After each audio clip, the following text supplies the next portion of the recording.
Assalamualaikum warahmatullahi wabarakatuh. Kali ini kita mau membahas tentang kondisi PSBB yang sudah diterapkan saat ini, yaitu pembatasan sosial skala besar.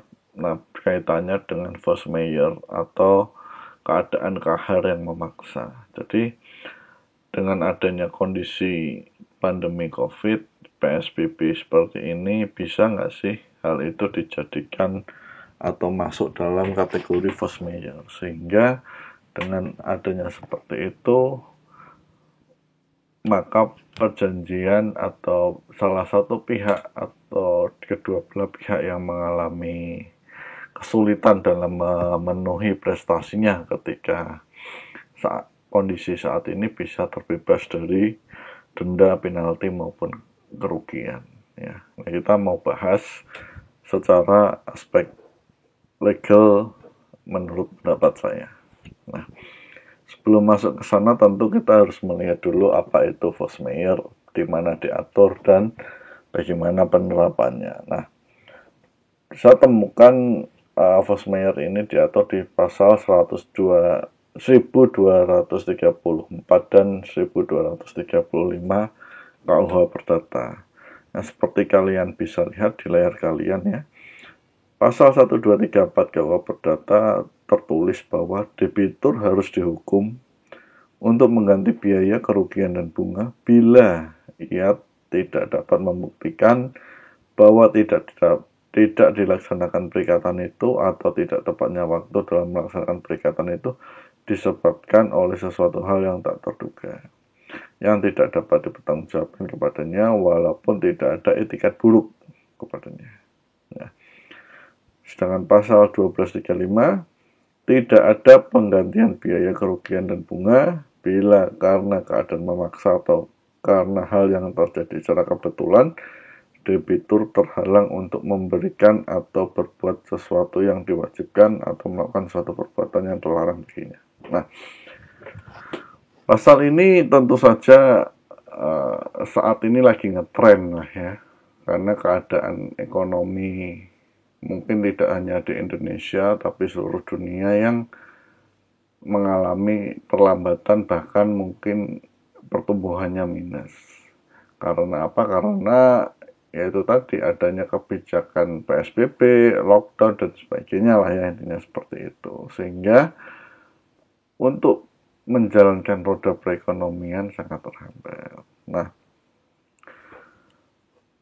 pertanyaannya adalah ketika Anda mempunyai suatu kontrak perdata atau suatu kontrak perjanjian atau tender multinasional, multi internasional atau apapun itu, di mana Anda memiliki kewajiban untuk melakukan suatu pekerjaan atau suatu pembayaran atau apapun itu, dan saat ini kondisinya seperti ini tidak dimungkinkan, apakah kita bisa masuk ke pasal force majeure? Nah, menurut saya pasal force majeure ini atau pasal KUH Perdata 1234-35 itu harus diterapkan dengan melihat kondisi masing-masing perikatan, atau tidak bisa diterapkan secara absolut, semua dipukul rata, tidak bisa.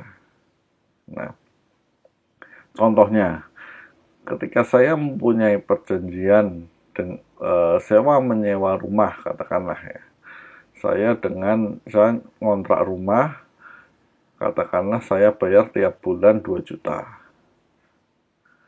Kemudian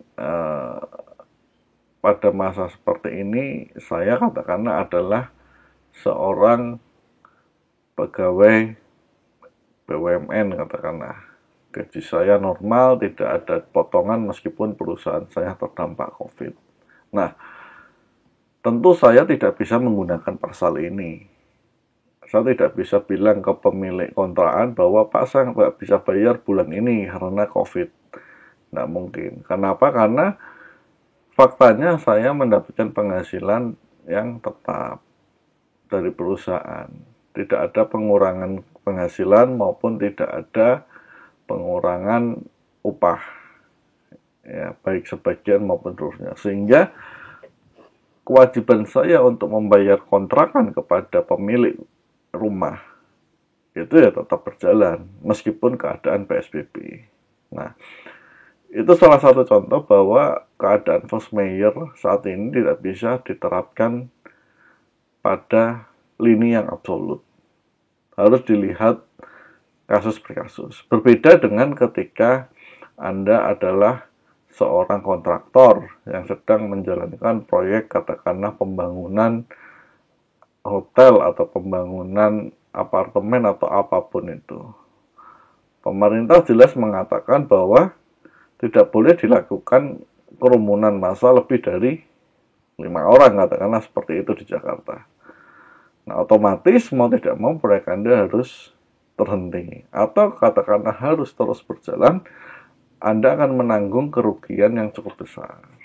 Nah, apakah bisa Anda langsung menyampaikan kepada si bohir bahwa Anda terkena force majeure sehingga Anda tidak bisa memenuhi tenggat waktu penyelesaian proyek? Nah, sebenarnya bisa-bisa saja karena memang ada larangan jelas dari pemerintah dan sebagainya. Namun, hal yang lebih bijak adalah melakukan renegosiasi kontrak. Kenapa? Ya, tidak bisa kita langsung state, menurut saya tidak bisa langsung state force majeure karena yang lebih baik adalah renegosiasi kontrak. Artinya kontrak itu mungkin diperpanjang waktunya, diperpanjang waktu penyelesaiannya dan sebagainya. Ya. Nah,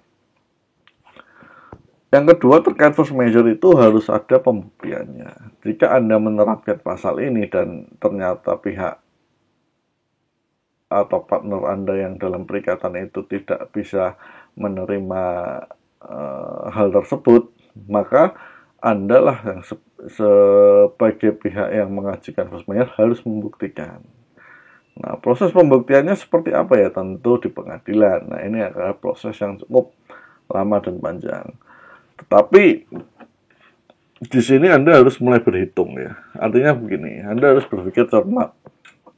Katakanlah memang ini bukan kontrak yang senilai mungkin 1M, 2M, kontrak mungkin ratusan miliar.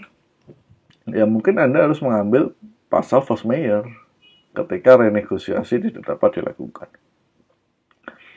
Karena biaya untuk membayar ganti rugi, bunga, denda, dan sebagainya itu lebih besar dan dapat membuat kelangsungan perusahaan Anda